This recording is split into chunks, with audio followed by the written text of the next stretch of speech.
कि महाशिवरात्रि के दिन हम लोग सब साथ शिव की स्तुति गा रहे हैं। शिव यानी सदाशिव, इन्हीं से सृष्टि शुरू हुई है और इन्हीं में खत्म होती है। सबसे पहले अगर आप ब्रह्म को समझे तो ब्रह्म से शक्ति और शिव जैसे कि एक सेल के अंदर उसका न्यूक्लियस होता है, उसी की तरह शिव और शक्ति सबसे पहले ब्रह्म में स्थापित होते हैं। सृष्टि कैसी हुई, किस प्रकार ये घटना घटित हुई, किस प्रकार ब्रह्म शिव और शक्ति के रूप में प्रकट हुए, ये सारी बातें मैं आपको शनिवार और रविवार में बताऊंगी।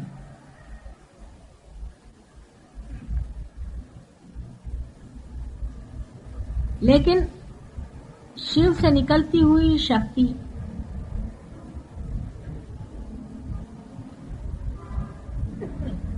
जब एक पाराबोली में घूमती है,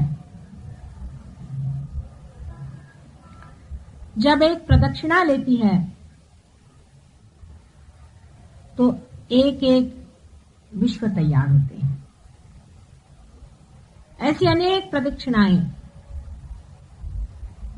शक्ति की होती रही। इसके बारे में भी मैं आपको बाद में बताऊंगा।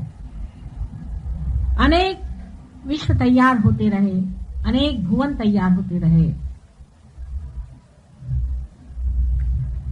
और मिटते भी रहे।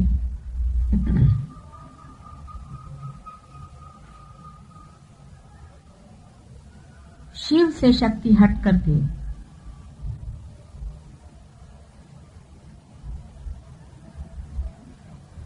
विश्व बनाती है। शिव सिर्फ साक्षी स्वरूप रहते हैं।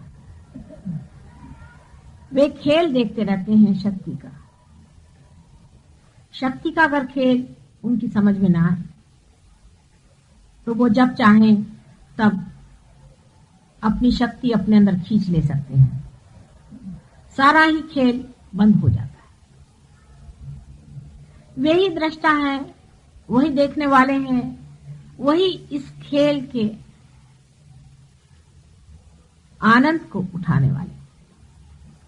उन्हीं के कारण सारा खेल है। इसलिए अगर वो न रहे तो सारा खेल खत्म हो जाता है।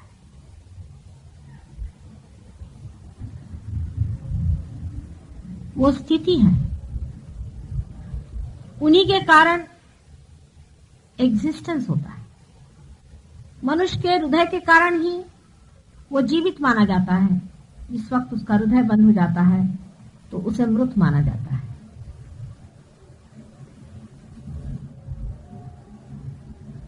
जब शिव अपनी आंखें बंद कर लेते हैं तो उसे संहारक कहा जाता है।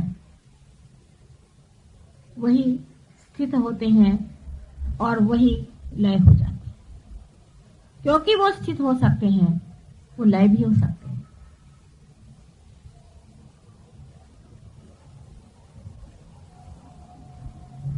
इस कुंडलिनी शास्त्र में शिव का स्थान आपसे मैंने बताया था हृदय में, मनुष्य के अंदर एक दीप ज्योति की तरह हर समय जलते रहता है,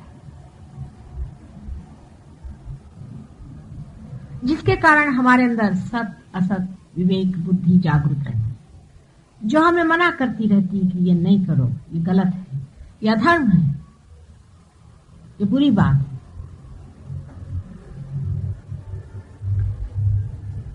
ये कपट है, ये लोभ है, ये मद है, ये मत्सर है, ये अधर्म है, ये मनुष्य की प्रतिष्ठा से गिरा हुआ काम है, ये शोभनीय नहीं है। लेकिन मनुष्य में जो स्वतंत्रता है उसे वो पूरी तरह से उपयोग में लाता है और शिव की अवहेलना करता है। शिव सारे संसार का गरल पी लेते हैं। जितना भी विष हमारे हृदय में बसा रहता है,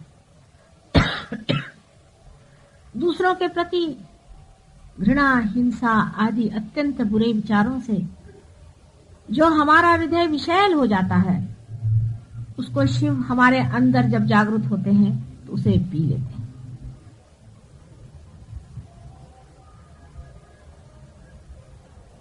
शिव का खाद्य ही, उनका पीना ही गरल है।